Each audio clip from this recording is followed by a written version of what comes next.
Teacher Talking Sports, what it does, what it do, how we live. And this offseason hasn't been a banner one for restricted free agents, as Cam Thomas, Quentin Grimes, Jonathan Kuminga, and Josh Giddey have remained in restricted free agency.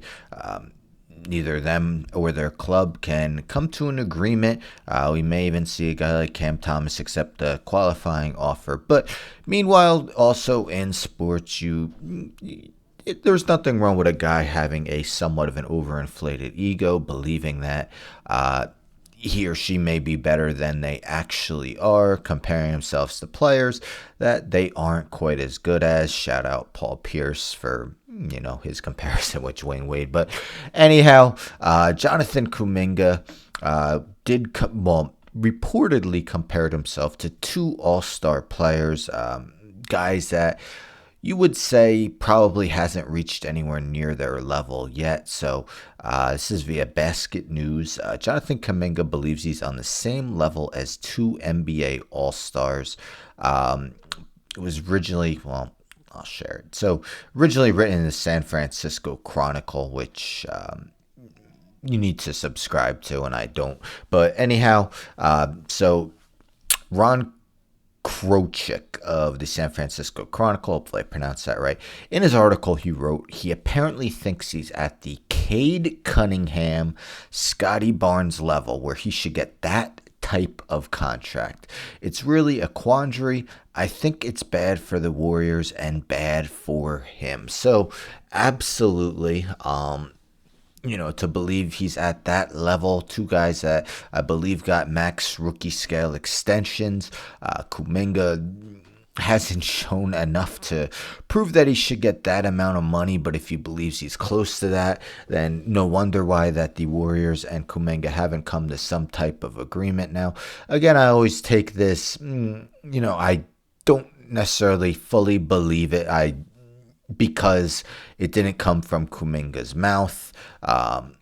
There's plenty of false news out there on the internet, especially when you could claim quotes are anonymous. But anyhow, if he does think that, he hasn't really shown it at the NBA. Now, to be fair, he won't turn 23 until October 6th. I know when I was 22, 23 years old, I probably said some things that kind of crazy at the time.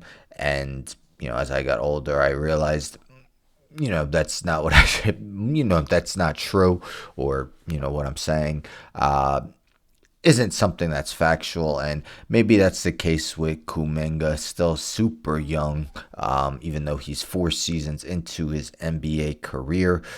You see, last year was a career worst shooting wise. 45.4% from the field, 30.5% from three-point range, and 2-point percentage went way down as well.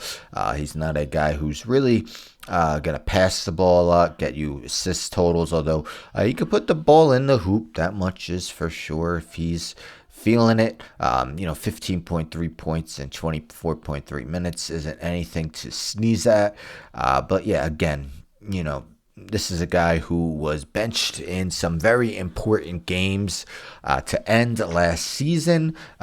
Was a DMP coach's decision, some playoff games, and it really took Stephen Curry getting hurt for him to become a full part of the rotation. Admittedly, he did have some good games against the Timberwolves in the Western Conference semifinals, but I couldn't imagine Scottie Barnes or Cade Cunningham ever getting benched in important games. The way the three of them are similar are none of the three are exactly knockdown 3-point shooters. That's something if Kuminga did improve at, he would provide much more value. But last year's career low 30.5% 3-point percentage. So again, I don't know if he necessarily believes that. Is the San Francisco Chronicle writer looking for clicks? You never know. I don't want to shoot down his integrity because I honestly haven't read much from him. But yeah, again, it didn't come from Kuminga's mouth. And, at the same time, there's nothing wrong with having higher self-worth of yourself than others do. But anyhow, don't forget to subscribe. Tell a friend, tell a friend, tell a friend to subscribe. Like the video, share the video, hit the bell for notifications. I'm out.